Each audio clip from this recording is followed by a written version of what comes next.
Escocia sin límites, capítulo 44.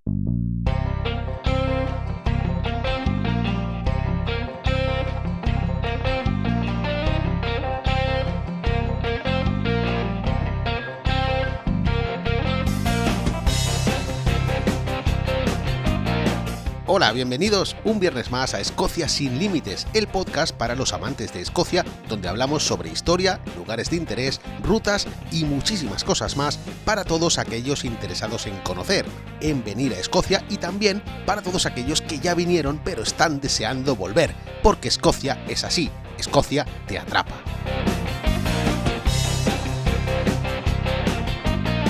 Hoy es 15 de mayo de 2020 y yo soy, como siempre, Andrés, guía turístico en Mundo Escocia. Hoy tenemos un capítulo muy interesante, muy apasionante, porque vamos a adentrarnos de lleno en la cultura celta y vamos a ver cómo esta cultura celta ha influenciado a la sociedad británica y sobre todo a la sociedad escocesa a lo largo de los siglos. Para entrar en materia vamos a cambiar la música del programa por música celta, pero ¿era esta la música que tocaban y escuchaban hace 3 milenios? Pues es bastante improbable. Hoy en día se conoce como música celta a este estilo de música que tiene su origen en Irlanda y en Escocia. ¿Cuánto hay de realidad y cuánto de leyenda en todo lo relacionado con los pueblos celtas? Pues también vamos a intentar hoy poner un poco de luz sobre este asunto. ¿De dónde viene esta cultura? Bien, pues empezaré diciendo que eran un conjunto de pueblos diferentes entre sí, pero que compartían la cultura y la lengua. Por las excavaciones arqueológicas se sabe que su origen está en Centroeuropa, en la zona de Alemania, Austria, Suiza, toda esta zona. Estamos hablando del 700 a.C., aunque realmente hay yacimientos mucho más antiguos, por ejemplo el de Hallstatt en Austria es del año 1100 a.C., y también el de Latén, que está en Suiza y ya se remonta a 300 años antes de Cristo. Es decir, hay un periodo ahí bastante amplio que cubre unos más o menos 1500 años. Entonces, si pensamos un poco en lo que cambia el mundo en quizá 200 años, imaginaos todos los avances que ha habido desde el año 1800 hasta el 2000. Es impensable cómo un pueblo, como una civilización puede evolucionar en 1500 años. Por eso lo que vamos a hablar hoy es a rasgos generales de cómo eran los celtas, pero estos celtas fueron evolucionando con el tiempo. Estamos en el 1000 a.C. Como os he dicho, esta civilización celta nace en Alemania, Austria, Suiza, toda Centroeuropa, y desde aquí empiezan a expandirse hacia el este, llegando hasta Anatolia, que hoy en día es Turquía, y hacia el oeste, llegando hasta la península ibérica y hacia las islas británicas. En aquel momento, ni de lejos, Europa tenía la densidad de población que tiene hoy. Evidentemente vivía mucha menos gente y la expansión fue muy fácil.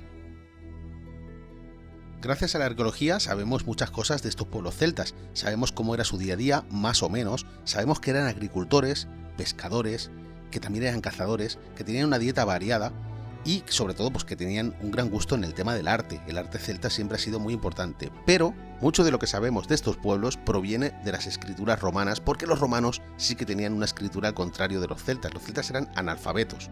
Sin embargo, Julio César, por ejemplo, escribió muchísimo sobre ellos. Los romanos escribían sus crónicas, sobre todo sobre las batallas, y evidentemente los celtas eran enemigos suyos.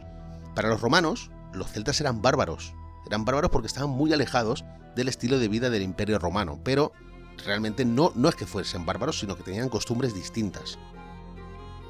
Lo que ocurre es que los romanos sí que es cierto que veían a la clase social guerrera, que era la que iba al campo de batalla a pelear contra sus enemigos, pero vamos a ver un poco cómo se estructuraba la sociedad celta.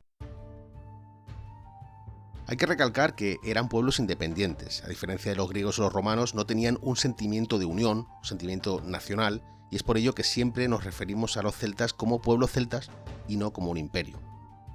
¿Pero qué hace a los pueblos celtas ser celtas? Valga la redundancia. Era la genética, eran una raza distinta. En las escrituras griegas ya se los describe como hombres grandes, rubios o incluso pelirrojos con los ojos claros.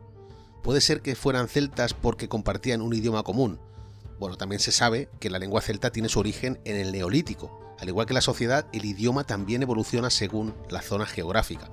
Los lingüistas clasifican las lenguas celtas en dos grandes categorías. La categoría continental, pues de la que se subdivide el celtíbero, el galo, el lepónico, el galata, son idiomas que se hablaban dentro del continente europeo, y también lo dividen en el insular. En el insular ya es más complicado porque estaría el britónico, que se habla, digamos, en la zona noroeste de Francia, el córnico, el galés, el bretón, y después ya el que nos interesa, que es el gaélico. El insular gaélico se divide en tres grandes grupos: el gaélico irlandés, el gaélico escocés y el gaélico manés, muy similares entre ellos pero distintos. El gaélico manés es el que se hablaba en la isla de Man, que quizá es el menos común de los tres, pero el gaélico irlandés se sigue hablando en Irlanda y el gaélico escocés se sigue hablando todavía en la zona de las Highlands en Escocia.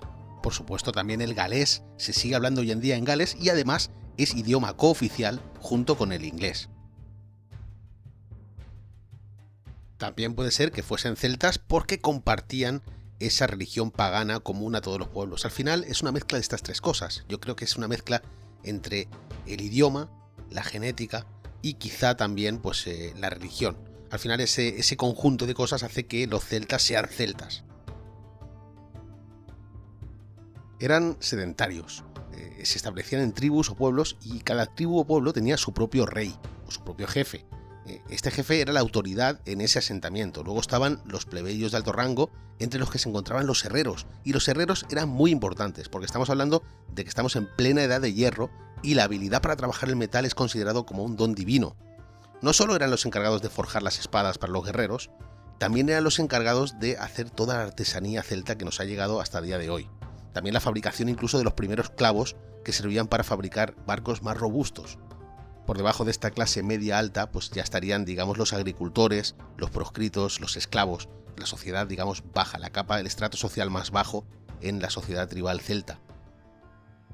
Por otra parte tenemos a los guerreros, que son los encargados de defender el pueblo y de hacer la guerra contra otros pueblos celtas y sobre todo contra sus grandes enemigos, los romanos. Es cierto que los romanos terminan conquistando Europa, pero en sus inicios como imperio, sufren una invasión en Roma. Algunos de estos pueblos celtas saquean Roma en el año 60 a.C. Solamente abandonan Roma porque los romanos negocian, digamos, una paz a cambio de 450 kilos de oro. Esto también les sirvió para aprender y sobre todo para forjar el imperio que forjaron luego. Las estrategias militares en aquel momento eran bastante precarias. Los romanos sabéis que son famosos porque tenían una organización militar muy importante y muy sólida, pero en el 60 a.C. todavía no fueron el imperio que serían luego, 4 o 5 siglos después. Los guerreros celtas tenían estrategias de guerra un tanto peculiares. Solían acudir al campo de batalla de una forma bastante estrafalaria. Pues peinados con crestas, semidesnudos, armando mucho jaleo. Estos guerreros estaban bastante mal organizados y eran muy independientes. El concepto de gloria estaba muy presente en esta sociedad y competían entre ellos, así que difícilmente podían confiar unos en otros. Estas técnicas tenían un efecto bastante intimidatorio en sus enemigos y los hacían parecer todavía más salvajes de lo que eran en realidad. Decapitaban a sus víctimas de guerra y se llevaban sus cabezas como ofrenda para los dioses. Se consideraba que la parte más válida del cuerpo en aquel momento era la cabeza, donde residía el espíritu. Recapitulando, tenemos una sociedad compleja formada por reyes, plebeyos de clase media alta, después también tenemos a los pobres, a los esclavos y por otra parte, digamos al margen, pero muy bien considerados, tenemos a los guerreros. Pero nos falta una figura muy importante, un perfil que estaba por encima del rey, que tenía más autoridad que los jefes de cada tribu, que además se movía de pueblo en pueblo y que por allá por donde iba imponiendo su ley, tanto a nivel religioso como a nivel social. Estos son los druidas. En la cultura popular, la figura del druida siempre va asociada a la magia y al misticismo, pero eran mucho más que esto. Eran los jueces, tanto en disputas públicas como en disputas privadas, incluso disputas entre pueblos, y su palabra valía más que la de los reyes. También eran medio científicos, medio médicos. Se cree que la actitud de los guerreros en batalla era fruto de las pócimas que estos druidas preparaban con hierbas, a saber qué hierbas metían ahí. Pero bueno, se desinhibían a los guerreros para entrar en combate. Quizá también influía el hecho de que bebían grandes cantidades de vino y mientras que los griegos y los romanos se sabe que diluían el vino con agua, los celtas no lo hacían. Si nos trasladamos a Escocia, con el paso de los siglos, todo esto evoluciona en los pictos, que era un conjunto de pueblos que habitaba Escocia cuando los romanos ya eran un imperio fuerte y conquistaron Britania. Los romanos les dieron este nombre de pictos, que en latín significa los que se pintan o los pintados. Y es que los guerreros de estos pueblos, los que se enfrentaban al imperio, iban a la batalla desnudos, únicamente con sus armas y todo el cuerpo pintado con simbología celta. Imaginaos cómo eran los pictos que los romanos decidieron construir un gran muro que dividía Britania de Caledonia, que era la parte donde habitaban estos salvajes, según ellos. Este muro es el famoso muro de Adriano. y no se sabe a ciencia cierta si los romanos decidieron no invadir la actual Escocia porque consideraban que no les interesaba a nivel estratégico o simplemente tenían muchos frentes abiertos con otros grupos celtas en Europa y decidieron trasladar ejércitos desde Britania. De esa manera, Britania quedaba más débil y decidieron construir el muro. No se sabe muy bien, pero en cualquier caso, nunca tomaron Escocia. A pesar de todo esto, Irlanda, que tenía un gran parecido cultural con Escocia, sí que fue finalmente cristianizada, y estos pueblos, que se llamaban los escotos, son los que finalmente consiguen traer la religión católica a Escocia. En este periodo, en torno al V siglo después de Cristo, junto con la llegada de la religión, llega por supuesto la escritura. El gaélico empieza a plasmarse sobre el papel y sobre la piedra. Estamos ya a comienzos de la Edad Media y los monjes celtas de este periodo nos dejan un regalo de valor incalculable: el libro de Kells, la pieza principal del cristianismo celta y por supuesto del arte ibernosajón.